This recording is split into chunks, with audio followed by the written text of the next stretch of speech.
Welcome back. Assalamu alaikum. Peace be upon you. Let's get into conditions of testimony of faith. And by the way, one word that you might be hearing if you're talking to Muslims or even converts, a lot of converts out there in our communities, and they can be saying, hey, you know what? I've taken my shahada. I've taken my shahada. And that's spell, something like that. Shahada, which basically means testimony of faith. Okay, so now there's conditions to the shahada, this oath that you'll be taking, testifying that there's no God but Allah and Prophet Muhammad is his messenger. There's a longer version of this testimony of faith as well, which will say that Prophet Muhammad is his slave and his messenger, adding a word saying, I bear witness that there is no God but Allah, and I bear witness that Prophet Muhammad is his slave and his messenger, showing that we're not worshiping Muhammad. We believe that Muhammad is a slave just like all of us. We are all slaves of God. Again, don't look at the word slave in a bad term, but look at a slave that you are letting go of all the slavery of this world, this attachment of this world, and you're being the slave of the Creator, not the creation. And that's the whole goal. You're freeing yourself by making the shahada. So a lot of times we think that, we're gonna testify and we're gonna believe in God, and now we have to, restrict our lives. Well, you're freeing yourself by only restricting yourself to the commands of God, but not commands of, everything else, your desires. And so let's get on with testimony of faith, which is shahada. Now, we already talked about the wordings of this, but just saying those words does not automatically make you a Muslim. Okay, there's some conditions. Okay, and then a lot of them are just common sense, but let's just break it down, what those conditions are. Number one, knowledge. You cannot believe in something that you don't know. Okay, how can you believe in something which you don't know? Of course, you don't have to see it. You don't have to, but the key is at least learn about it. All right, it's kind of like saying, such and such actor is my role model. Well, what do you know about him or her?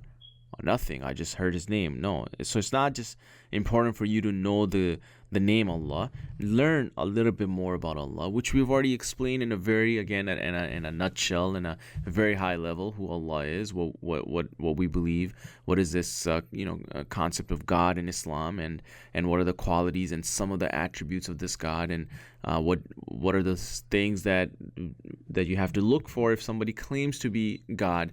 So we've already covered and look for those signs, and this cannot be God, right? So there's nothing like him, and he's knowledgeable, but his knowledge is not like ours. But the key is we need to know those things, and we've already covered that at a very high level. So that is pretty much good enough to say, yep, I know God. Of course, we can spend our whole life learning about Allah, but just to enter in the state of Islam, in the state of submission, you have to know Allah. You have to know God. What is, it's not just saying, yeah, I believe in God, and you're still thinking it's the Trinity version of God, and there's a Father and the Son and the Holy Spirit. No, that's not Allah. We've already explained who Allah is, so you have to know Him.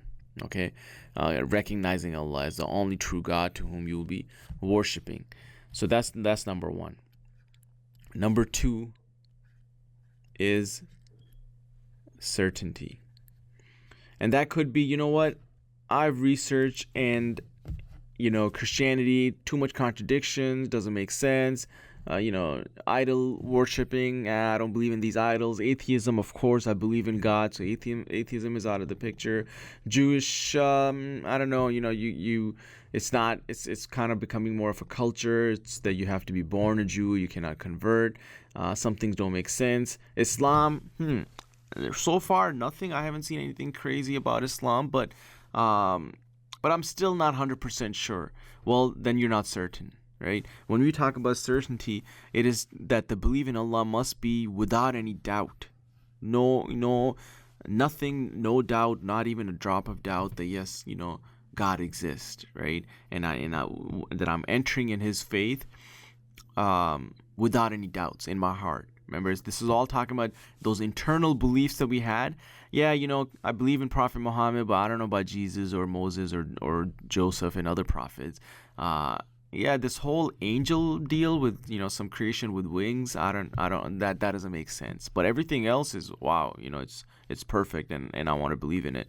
That's not certainty. So all those six pillars of iman, pillars of belief that I talked about, you must be 100% certain. And same thing with what you're getting into, saying that I believe in God, and I'm going to live my life according to His rules and His commandments and His instructions. You have to be 100% certain about that. Now, you have the knowledge. Yep. Okay. I know who Allah is. I know who, and I'm very certain. I'm 100% no doubt that, yep, God exists, and Islam is the true way of life. Next is acceptance. Okay. That means to accept all conditions. All conditions. And let me write that in different color. All conditions. All right. Accepting. Okay, now of course, accepting is not enough. Now you have to submit it as well. Submission. Now what do I mean by that? So accepting, yes, okay, fine, Allah exists, and I'm 100% sure that He exists. There's no doubt. Now I have to accept everything that comes with this package, right? Which is Quran, the holy book. Whatever it says, any rules and regulations, do's and don'ts, anything that it says, I have to believe in it. Even if you're, in the beginning, especially when you're just becoming a Muslim, you're researching, there's gonna be some concepts that you might not have, it's just not making sense to you, right? But you have to accept in it. You have to make sure that, okay, if God said it, that's what our job is, to make sure that, and that's part of the knowledge part. That, okay, yeah, I want to know Allah, but I have to know Him according to the way He wants us to know it. So if somebody comes and says, hey, every Sunday we're gonna get together at our temple or a church or a mosque, and we're gonna sing, and we're gonna dance, and we're gonna clap, and we're gonna whistle. Now you have to accept it. Of course, if that's what Allah wants us to do, for sure, no doubt I'm going to accept that. But that should be our job, is to make sure that these conditions that we're talking about are really coming from God Himself. But once it says that you have to dance and you have to whirl and twirl, even if it doesn't make sense to you, you have to accept it. You have to accept it. By the way, I'm not saying that in Islam you have to whirl and twirl and sing and clap, because Islamic worship is far from that. But all I'm saying is that if that was written in Quran, for example, then you have to accept it. Okay, because Quran is a holy book. It is 100% from God. And I have to, and if it says you have to whirl and twirl and dance and sing and clap, then you have to accept it, even if it doesn't make sense to you. But what needs to make sense to you is that this book is really from God. Some of the laws, there is going to be a chance which might not make sense to you. But again, we have already covered that there might be some things that are good for you and you think it's actually bad for you. And there might be some things that are bad for you, but it's actually good for you. Your job is to accept them. All conditions, not few of them. Yeah, you know what? This is easy to do. I'll do it. This part, I don't know. I don't think I'm going to do. I'm going to pray 5 times a day, but I think it's very hard for me to stay hungry for 30 days in the month of Ramadan. Well, then you haven't accepted it. And then you haven't really fulfilled all the conditions of testimony of faith. Now, once you accept it, now you have to submit to it. What does that mean? I accept everything that this whirling and twirling and singing and clapping is the right way. Let's say if that's the case, of course, this is just an example, then you must submit to it as well. And that's all this concept of submission is as well. No doubt there's going to be some laws, regulations that you might not be able to do it in the beginning. It might be a little bit too hard for you. You got to take it one step at a time, right? But the key is that you are at least accepting that, yep, this is the right way. My faith is a little bit weak right now. I'm working on it. It's going to take me some time, and eventually I'll start praying 5 times a day, or eventually I'll start fasting. But the key is to make sure that you try your best to submit and try your best to accept all the conditions that are stated in the Quran and the teachings of Prophet Muhammad sallallahu alaihi wasallam. Rest is, this is I have a couple more conditions. I'm Truthfulness, meaning that you have to fulfill all of these requirements truthfully. And then number 6 is sincerity. I'm going to donate money because God said so, and I'm going to donate it in front of lots of people, in front of my whole family, and I want to make sure that I look cool in front of them. Then that's not sincerity. Sincerity is saying that I'm going to do whatever I do for the sake of God, because He told me I want to please Him, and that is the reason why I want to make sure that that I'm doing what I'm doing. Right? Not to get attention, not to get some worldly pleasures out of it, because and we know a lot of stories about some of the religious leaders who might not be so good in their personal lives, but they have a huge following. And why? Because there's a chance they could be doing it. We don't know what's inside their heart. Only God knows. But there is a huge chance that they're doing that just so they can get the following. They get this pleasure by people praising them and saying, "Wow, this guy's so religious," and they get happy with that. But then you're not sincere. You haven't done, that act which looked very nice in the eyes of people, but you didn't do it for God. You did it for yourself, for other people, to make them happy, not make God happy. Then that's not sincerity. And of course, the last one is the love of Allah. The love of Allah, right?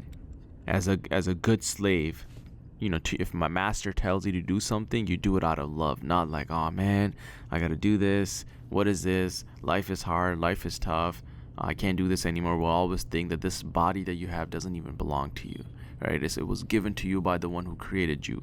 And if He asks you to do something very, some of the small minor actions throughout the day, some rituals, maybe give, something out of your wealth to help out your community, other people, do it out of the love of Allah, right? And be happy about it, right? So you have to make sure that you any action that you do, you're doing it out of the love of Allah, right? And then any act of obedience, right, which should be done out of love of Allah. So these are the 7 conditions: knowledge, knowing your God, knowing who Allah is, knowing the proper concept of God in Islam. Be certain about it. Don't be like, just in case, let me just follow Islam because that's probably the only best thing that's out there. No, you got to be certain that this is it. Accept all the conditions that come with it. Submit to those conditions truthfully. Be sincere, and then do all of those actions by the love of Allah. Okay, make sure that you have the love of Allah in your heart. That any action that you do, you're doing it out of love of Allah. And these are the conditions of testimony of faith. And that was pillar number 1. The testimony of faith is pillar number 1. And now we have 5 pillars to cover. Let's move on and cover the rest of the 4 pillars of Islam.